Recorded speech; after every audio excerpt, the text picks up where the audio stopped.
Hello, powerful women, and welcome to this week's edition of What's Your Power Play. My name is Star Williams, CEO of Power Forward Woman. I hate that I missed you on last Sunday, and I do appreciate all the phone calls that I've received wishing me well and to get better. I've been a little bit under the weather, but I am definitely feeling better this week, so I appreciate all of your responses so far. But I am hoping that you had a chance to continue to dive into writing down your goals, sharing your goals, and just move into the direction of achieving your goals at the end of the day.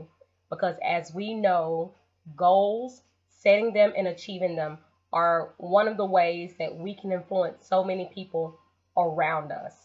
And as I've said before, goals stands for going only after life successes.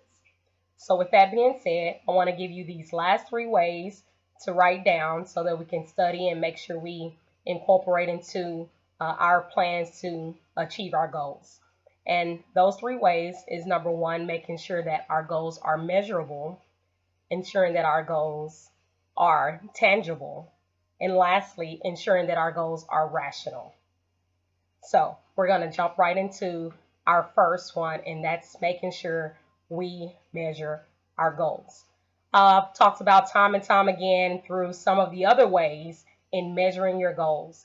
Measuring your goals is pretty much encompassed into every one of the ways to achieve your goals.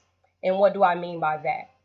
You want to have something that you look at as far as in height, weight, dollars, distance, something that you can measure to say, you know what, I need to get from point A to point B to achieve my goal.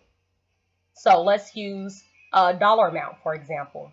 You tell yourself you want to save $500 in the next 6 months. But how are you going to do that?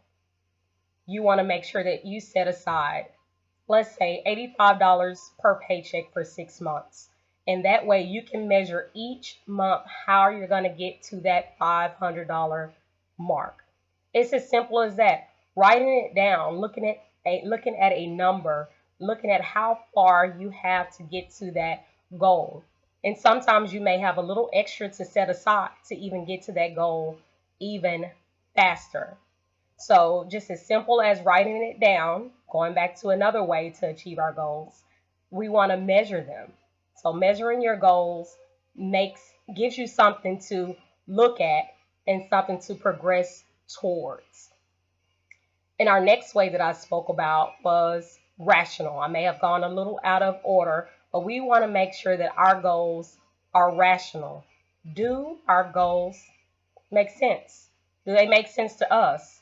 If we tell someone about them, do they make sense to someone else? I'm going to use an educational goal. Let's say full-time wife, parent, you're working full-time, you're out in the community, you're doing so many things in your life on an everyday basis, and you wake up the next day and you say, I want to go to school.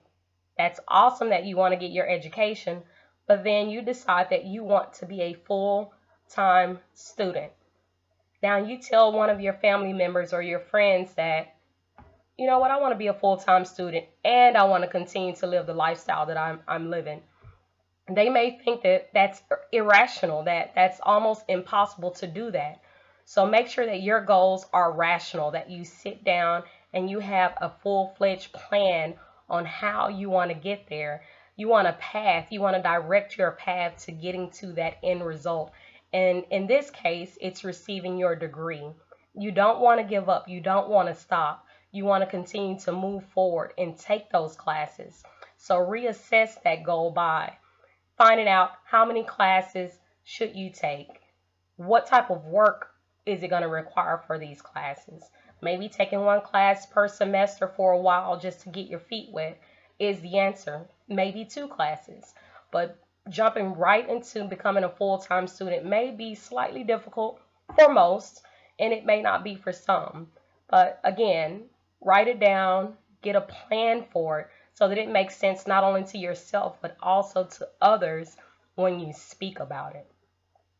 And last but not least, we want to talk about making sure that it's tangible, something that you can have in your hand, something that makes sense, that you've been working on this goal for weeks, for months, for years, and aha, I finally have it. I'm at the end. Your senses are awakened when it can feel, touch, taste, all of those things on what you're trying to do. So we're going to use that educational goal again. So once you get to the end and you get that piece of paper, that degree in your hand, and you say, I did it. I made it to the end. That is the ultimate feeling, to know that you achieved all of your successes, going only after life successes. And even going back to that money that you want to save. When you look at your bank statement and say, oh man, I achieved my goal in 5 months, by 6 months. It just tells you what you can do if you set out to achieve it, and you make sure that you make a plan and you align it with everything that you believe in your heart to do. So again, let's go back to those last three, and it's making sure that your goals are measurable, your goals are rational, and also your goals are tangible. And I am so happy that we're on this journey together. We're continuing to go only after life successes, and we are in this process from beginning to end together. A true sisterhood, supporting each other, and just being there for each other no matter what, even if it's not working on goals. At the end of the day, it's about that support. So continue to work on those goals, and we will definitely pick up with something a little different on next week, but we will continue to encompass the acronym Going Only After Life Successes. But I do not want to leave you tonight without letting you know about an awesome retreat that we are planning just for you. And it is called Back to the Basics. And I'll just let you in just a little bit on the location. It's going to be in Colorado. Details are still being worked out, but we are only going to be able to take just a few women. So as soon as the information is ready to go, I will definitely let you know. I'll give you all of the goodies about what you can expect. For sure, location, lodging, things of that sort, activities, all that good stuff. So it's going to be in November, and the dates that we're looking at is November 14th through the 16th. And that's November 14th through the 16th in Colorado. It's going to be an awesome, intimate retreat, and it's called Back to the Basics, hosted by Power Forward Woman. And of course, I cannot forget to let you know about our conference. I've spoken about it before, but the conference is coming together awesomely, and I hope that you are going to be there. And it's going to be in Dallas, Texas, from June 6th through the 8th. And if you want more information, email us at info, that's INFO, at powerforwardwoman.com to get ticket information, lodging, or anything that you want to know about the conference coming up in June. And I am so excited. As you can see, my voice is just a little hoarse, but I am still excited to be here with you guys on tonight. And I cannot wait to see you on next Sunday. But until then, what's your power play? Happy Sunday.